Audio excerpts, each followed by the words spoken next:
Hello everybody, welcome to stress classes. So आज के इस पर्टिकुलर 10 मिनट के सेशन में मैं आप लोगों के साथ ऐसे 4 मूल मंत्र के बारे में डिस्कशन करने वाला हूँ जो एक्चुअली में अगर आप फॉलो करते हो तो डेफिनेटली आपके सिलेक्शन के चांसेस मोर देन 50% बढ़ जाते हैं।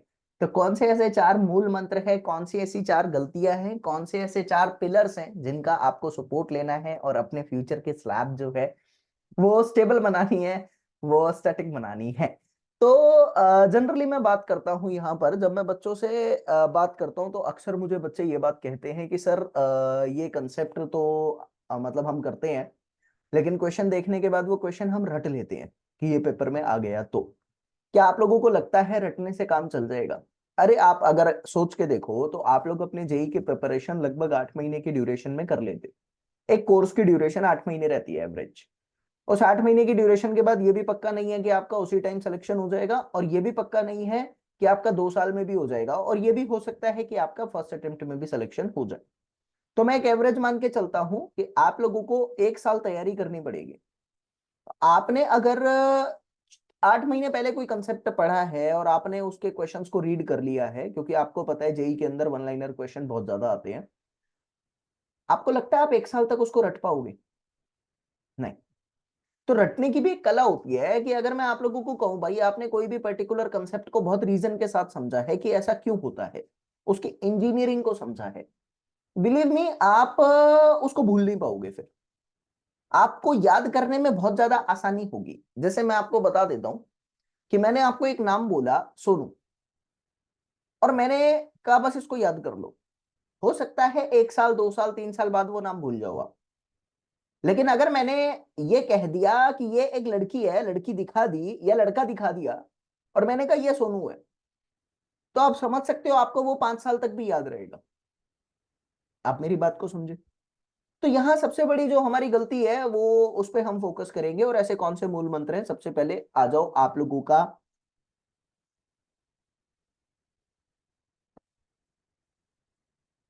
Deep concept. भाई जब हम लोग तैयारी कर रहे होते हैं तो कई सारे ऐसे कंसेप्ट होते हैं जिनको हम समझते नहीं है, बस हम रट लेते हैं। उनके फंडामेंटल्स को नहीं जानते, उनके रीजन को नहीं जानते, उनकी इंजीनियरिंग को नहीं जानते, और हम लोग बस अपने जेई एग्जाम के फ्यूचर को सोच लेते हैं मुझे तो साम दाम दंड भेद क्वालिफाई करना है। लेकिन क्वालिफाई कैसे करना है हम उसको नहीं जान पाते। तो इंजीनियरिंग के करस्पॉन्डिंग पॉइंट ऑफ व्यू से, खास करके civil engineer, being a civil engineering, मैं ये एडवाइस आप लोगों को देना चाहूंगा कि आप लोग जब भी पढ़ो ना, कोशिश करना कि उसके रीजन के साथ पढ़ो, कोशिश करना उसके कंसेप्ट के साथ पढ़ो, कोशिश करना कि ऐसा कोई फैक्ट अपने पास रखो जिसका कारण हो कि वो तुम्हें याद रह सकता है। अगर आप लोगों ने किसी भी चीज को बस रटने के पॉइंट ऑफ व्यू से या सिर्फ नोट्स बनाने के पॉइंट ऑफ व्यू से काम किया है तो शायद ज्यादा दिन तक वो आपका साथ ना निभाए। तो शुरू से ही अपनी तैयारी को इस तरीके से करके चलो कि आप उसके पीछे की इंजीनियरिंग कंसेप्ट लॉजिक को सब अपने पास रखो, ताकि आपको डाटा फैक्ट भी याद रहे, आपको कंसेप्ट भी क्लियर हो, और अगर पेपर में क्वेश्चन घुमा के भी पूछ रहा है ना तो आप कर लोगे आराम से, कोई ऐसी टेंशन नहीं है। ठीक है। तो डीप कंसेप्ट के साथ आप लोगों को बहुत ज्यादा फोकस करना है। दूसरी बात आती है भाई डेली प्रैक्टिस की। मैं एक चीज जो जनरली बच्चों में ऑब्जर्व करता हूं, पिछले 5 साल 6 साल से अपने करियर में मैंने सिलेक्शन भी दिए, और मैंने देखा किन बच्चों का सिलेक्शन अक्सर जल्दी हुआ है, किन बच्चों का सिलेक्शन किस स्टेज पर जाकर हुआ है, और किन बच्चों का अभी तक भी नहीं हुआ। तो जो मुझे फैक्टर नजर आया है वो है डेली प्रैक्टिस एंड कंसिस्टेंसी। आप थोड़ा समझ कर चलिएगा, बहुत छोटा पॉइंट है लेकिन एक्चुअल में काम की बात है। मैं फैक्ट आपको दूंगा कुछ। आपको मैंने कहा कि भाई डेली प्रैक्टिस ना बहुत ज्यादा जरूरी है। आप कोई टॉपिक पढ़ रहे हो, आपको कंसेप्ट क्लियर हो गया, एक नियम जरूर बनाना कि जब तक सिलेक्शन नहीं हो जाता, जब तक सिलेक्शन नहीं हो जाता, मैं more than 90% of the days, शब्दों पर गौर फरमाने की जरूरत है यहां पर।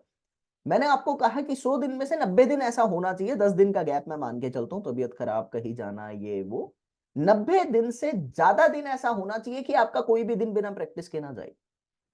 आपने कोई भी कंसेप्ट पढ़ लिया, एक आदत जरूर बनाना कि आपको एटलीस्ट 30 क्वेश्चन डेली के करने हैं। 30 क्वेश्चन में से 5-6 तो वन लाइनर हो गए जो 5-6 सेकंड में सॉल्व हो सकते हैं, 5-6 न्यूमेरिकल हो गए, बाकी के कंसेप्चुअल हो गए। तो 30 क्वेश्चन 30 मिनट्स की एवरेज लेकर चलता हूं कि आधा घंटा तुमको एकदम फोकस के साथ, ये आदत बना लेना चाहे कुछ भी हो जाए। जैसे खाने की आदत है, नहाने की आदत है, व्हाट्सएप चलाने की आदत है, ऐसी ये एक आदत और आ जाए कि आप लोगों को कुछ भी हो जाए, कुछ भी हो जाए, more than 90% of the days में आपको 30 क्वेश्चन डेली प्रैक्टिस खुद से करना ही करना है। और वो क्वेश्चन होंगे जो एक्चुअल में आप पढ़ चुके हो, मतलब बोले तो वर्कशीट्स करनी है। आप किसी भी टॉपिक पे कर सकते हो, आप मिक्स कर सकते हो अपनी कंफर्टेबिलिटी के अकॉर्डिंग। अगर आप किसी की गाइडेंस में हो तो फिर डेफिनेटली जो आपको गाइड कर रहा है वो आपको वर्कशीट भी देगा ही देगा। पेड कोर्सेज में आपको जनरली डीपीपी मिलती है, डेली प्रैक्टिस शीट्स मिलती हैं, तो वहां से आप लोगों को काफी हेल्प मिलती है। तो 30 क्वेश्चन की बात क्यों कह रहा हूं? जैसा कि मैंने आपको बताया कि किसी भी जेई ड्यूरेशन के कोर्स की 8 महीने मान के चलते हैं। 8 महीने बोले तो नियरली 240 दिन। भाई 30 दिन का मान के चल रहा हूं, 240 दिन। 240 इंटू 30, 7200 क्वेश्चन हो गए। और 30 क्वेश्चन अगर आप दिन के सॉल्व कर रहे हो ना, तो एक लॉजिक के साथ कह रहा हूं कि अगर मैं भीड़ को देखता हूं ना तो मैं किसी को याद नहीं कर पाता, लेकिन सिंगल सिंगल देखता हूं तो सब याद हो जाते हैं। तो यहां पर भी 30 क्वेश्चन ही क्यों बोले हैं? क्योंकि 30 क्वेश्चन जो है वो एवरेज नंबर होता है। आप 30 क्वेश्चन करते हो, वो 30 के 30 आपके दिमाग में रह सकते हैं लंबे समय तक। लेकिन अगर आप 300 करते हो ना तो दिमाग में नहीं रह पाएंगे। तो 30 क्वेश्चन की प्रैक्टिस के लिए इसीलिए बोला कि आप लोग 30 क्वेश्चन करोगे तो वो आपके दिमाग में रहेगा। तो ये आदत जरूर बनाना, चाहे कुछ भी हो जाए। 90% ऑफ द डेज में आप लोगों को ये 30 क्वेश्चन वाली प्रैक्टिस हर हालत में फॉलो करनी है। मतलब ये बहुत हद तक रिजल्ट देती है। पहले वाले केस में तो मैंने बोला कंसेप्ट अगर क्लियर है ना तो 50% चांस बढ़ जाएंगे। लेकिन दूसरे केस में अगर आप लोगों ने फॉलो कर लिया तो पहले अटेम्प्ट में सिलेक्शन के चांसेस, मतलब बहुत ही पूरे पूरे चांसेस है कि पहले अटेम्प्ट में सेलेक्ट हो जाओगे। ये कंसिस्टेंसी रखनी है 30 क्वेश्चन वाली। ठीक है, ये एक एक्सरसाइज है मेरी तरफ से। तीसरी चीज जो मैं देखता हूं वो है सेल्फ स्टडी। सेल्फ स्टडी कैसे? अक्सर मैं देखता हूं कि बच्चे वीडियो लेक्चर्स देखना पसंद करते हैं। बच्चे क्लासरूम में जाकर टीचर को पढ़ाते हुए देखना पसंद करते हैं। और जरूरत भी है कंसेप्ट क्लियर करने के लिए, लेकिन एक गलती हो जाती है कि बच्चे वहां तक सीमित रह जाते हैं। वो अपने आप को टीचर के लेक्चर्स पे डिपेंड कर लेते हैं, वो अपने आप को उस वीडियो क्लासरूम से रिलेट कर लेते हैं और उससे बाहर नहीं निकल पाते। और अक्सर मैं देखता हूँ कि पेपर आने वाला है, 1.5-2 महीने बच्चे हैं, फिर भी बच्चे मैराथन्स में लगे हुए हैं। मैं इसी कारण से कभी भी मैराथन को प्रेफर नहीं करता। This is totally the time waste. आप जितनी रिवीजन मैराथन से करते हैं, अगर उतना टाइम आप अपनी सेल्फ स्टडी पे दे लोगे तो मुझे ऐसा लगता है कि रिजल्ट आपका श्योर शॉट हो जाएगा। तो वीडियो लेक्चर्स आप लोग देखो। वीडियो लेक्चर इस एम के साथ देखो, क्लासरूम में आप जाओ इस एम के साथ जाओ कि मुझे 1-2 बार ही जाना है, बस इससे ज्यादा की जरूरत नहीं है। मैं क्लासरूम में इसलिए जाऊंगा, चाहे वो ऑनलाइन क्लासरूम हो चाहे वो ऑफलाइन क्लासरूम हो, मैं क्लासरूम में सिर्फ इसलिए जाऊंगा कि मुझे वहां से कंटेंट गेन करना है, मुझे वहां से कंसेप्ट गेन करना है, मुझे वहां से अपने नोट्स बनाने हैं, मुझे वहां से क्वेश्चन प्रैक्टिस करनी है, बस। तो पहली बार में ये हो सकता है, हद से हद 2 बारी, इससे ज्यादा की जरूरत नहीं है। तो आप लोग क्या कर रहे हो? आपने वहां से अपने नोट्स बना लिए। मतलब classroom is like the gate, और उस गेट के अंदर जाने के बाद आपको रास्ता मिल गया। फिर क्लासरूम तक, गेट तक जाने की जरूरत नहीं है, फिर रास्ते पे चलना है। तो वहां गलती हो जाती है कि बच्चे सेल्फ स्टडी पे फोकस नहीं करते, अक्सर वीडियो देखने में लगे रहते हैं। इसीलिए मैं हमेशा मना करता हूँ कि ज्यादा वीडियो लेक्चर्स के भरोसे बैठने वाले अक्सर बैठे रह जाते हैं। और मैंने नियरली 500 प्लस सिलेक्शंस दी है मतलब अभी तक का करियर में। तो मैंने देखा है कि not even a single student जो वीडियो लेक्चर्स में बैठता था और वो सिलेक्ट हो गया। मैं आपको ताज्जुब की बात बताता हूँ, पीपीएससी का रिजल्ट आया। आप सभी को पता है मैंने वीडियो लेक्चर्स बहुत बच्चों के डाले थे, मतलब टेस्टिमोनियल्स, कि इतने ज्यादा सिलेक्शन हुए पीपीएससी में, और वो सारे स्टूडेंट्स, मतलब उन्होंने वीडियो दी मुझे। उसमें से लगभग 6-7 स्टूडेंट ऐसे थे जो मेरे साथ पिछले 3 साल से जुड़े हुए थे। ताज्जुब की बात सुनना, बहुत प्यार की बात बता रहा हूँ। तो बहुत अच्छे थे, दिल के अच्छे हैं, और काफी सपोर्ट किया। और पढ़ाई में जैसे जैसे मैं कहता था वो कर लेते थे। लेकिन एक चीज जो मैंने कही थी वो उन्होंने नहीं करी थी, वो मेरे को फॉलो करने लग गए थे। अब फॉलो करना इन द सेंस होता है गाइडेंस फॉलो करना। फॉलो करने का मतलब अगर आप ये समझते हो वीडियो लेक्चर देखना, तो वो मैं नहीं मानता कि वो एक फॉलो करना है। वीडियो लेक्चर शेयर करना वो एक फॉलो करना है, नहीं है भाई। उन्होंने 1.5 साल मुझसे जुड़े और ऑनलाइन आए पढ़ने, उनका सिलेक्शन नहीं हुआ। जैसे ही उन्होंने मेरा साथ छोड़ा, नोट्स पढ़ने स्टार्ट कर दिया, प्रैक्टिस करनी शुरू कर दी, बस मुझसे कॉल पे बात कर ली कि ये करना है, ये करना है, कैसे करना है। भाई ताजुब की बात है, 1 साल में सिलेक्शन हो गया यार। मतलब सारी मनुष्यत में ही था। लेकिन कहने की बात को समझो, उन्होंने ऑनलाइन आना छोड़ दिया, उन्होंने टाइम वेस्ट करना छोड़ दिया, उन्होंने अपनी सेल्फ स्टडी पे फोकस किया, सिलेक्शन हो गया। और 6-7 बच्चे कह रहा हूँ, एक नहीं कह रहा। आप समझने की कोशिश करो। तो सबसे पहली चीज जो मैंने बताई वो डीप कंसेप्ट है आप लोगों के। दूसरी चीज मैंने बताई, ये जो प्रैक्टिस वाला नियम है ना, 90% ऑफ द डेज में आप इसको फॉलो करो। तो मैं 8 महीने मान के चलता हूँ, 7200 क्वेश्चन है, आप इसको 90% में भी कन्वर्ट कर लेना तो भी मोर देन सफिशियंट है, और ये वो है जो आप याद कर सकते हो। तीसरी चीज मैंने आपको बताई, आपकी सेल्फ स्टडी। आप अपने नोट्स बनाओ, और एक बात हमेशा याद रखना, मैं हमेशा ये बात बोलता हूँ कि अपने तो अपने ही होते हैं, तो नोट्स भी तो अपने ही है। लास्ट टाइम पे ना टीचर के लेक्चर काम नहीं आते, लास्ट टाइम पे आप लोगों के खुद के नोट्स काम आते हैं। लास्ट टाइम पे आप लोगों के जो मोस्ट रिपीटेड कंसेप्ट्स है, जो हाई आउटपुट थीम्स है, जो एक्चुअल में आपको कोई भी कोर्स वाला देता है, या मैं भी आपको यूट्यूब पे आजकल वो दे रहा हूँ, लास्ट टाइम पे वो काम आती है जो पिछले 8 साल से रिपीट हो रही है। सेंटर के बाहर जब खड़े होते हो ना, तो लेक्चर देख रहे हो तो आप कुछ भी नहीं देख पाओगे, नोट्स देख रहे हो तो बहुत कुछ देखकर चले जाओगे। ये स्ट्रैटेजी फॉलो करनी है। अभी भी एक मूल मंत्र बचा हुआ है, और वो है आप लोगों का टेस्ट। हम एक गलती करते हैं, मैं अपने टाइम की बता देता हूँ। When I was in class 11th, तो मैंने कोचिंग ज्वाइन करी थी। किस्मत मेरी कि मैं 2 ही महीने कर पाया। मैंने अपने जीवन काल में कभी ट्यूशन नहीं पढ़ा। मतलब मैं एंट्रेंस एग्जाम भी क्वालिफाई कर गया जॉब के लिए, तो भी मैंने ट्यूशन कोचिंग मेरे को सूट नहीं करी कभी।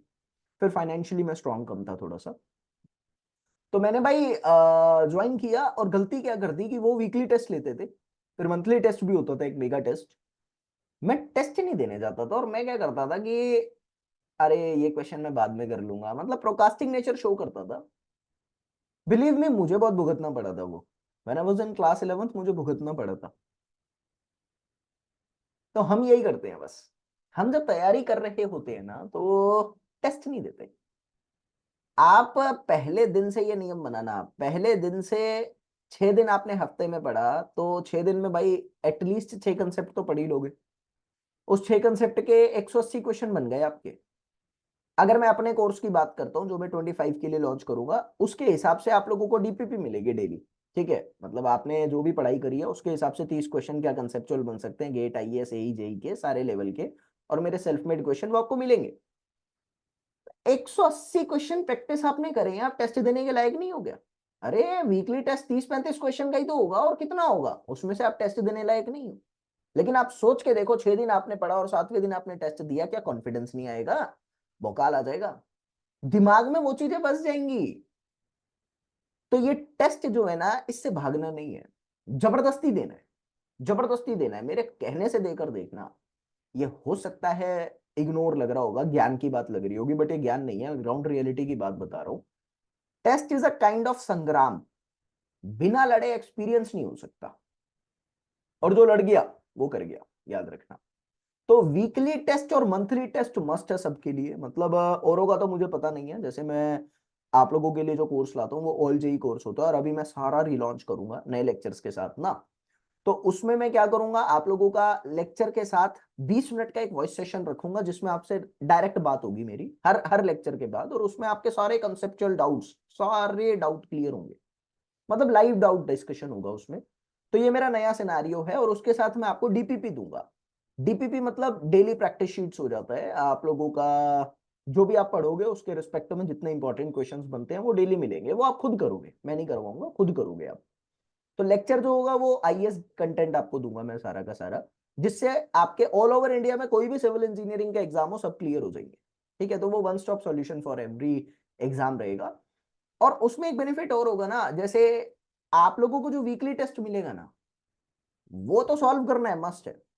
एक होगा मंथली टेस्ट, ये मैं मतलब जनरल बता रहा हूँ, यही क्राइटेरिया रहता है वीकली और मंथली का। मंथली टेस्ट में जितना आपने पूरे महीने में पढ़ा वो सारा आ जाता है, होगी 2 बार रिवीजन।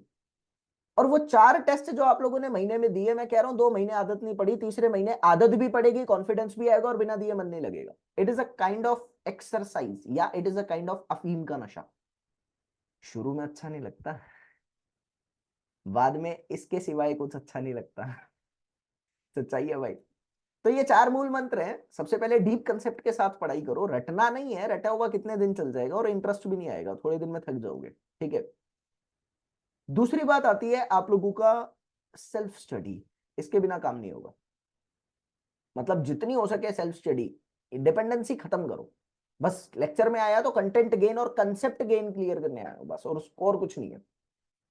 तो वो जितना ज्यादा होगा ना सेल्फ स्टडी, उतना ज्यादा आप लोगों का सिलेक्शन के चांस बढ़ेंगे। और जिनका सिलेक्शन हुआ है वो सेल्फ स्टडी से हुआ है, ठीक है, भरोसे बैठ के किसी का नहीं होता। मैं अक्सर एक बात कहता हूँ कि किसी के भरोसे मत बैठो, क्योंकि अंधेरे में खुद की परछाई भी आपका साथ छोड़ देती है। तो भरोसे नहीं बैठना, कंसेप्ट और कंटेंट गेन करने आना है, इसी फील्ड के साथ तैयारी में कदम रखना, ठीक है। तीसरी चीज, डेली प्रैक्टिस। 7200 क्वेश्चन का टारगेट वो है जो मुझे याद रह सकते हैं। अरे भाई कंसिस्टेंसी देखो, 7200 क्वेश्चन मतलब हद है। आपके उस 7200 क्वेश्चन में से मैं कह रहा हूं कि 72 क्वेश्चन ऐसे होंगे जो रिपीटेड होंगे। मैं बता रहा हूं आपको, इस लेवल तक के स्ट्रेटजी के साथ पढ़ाई करनी है, कंसिस्टेंट रहना है पहले दिन से। और चौथी चीज जो मुझे लगती है जरूरी, वो मैंने बताया आपको, टेस्ट, ठीक है। तो ये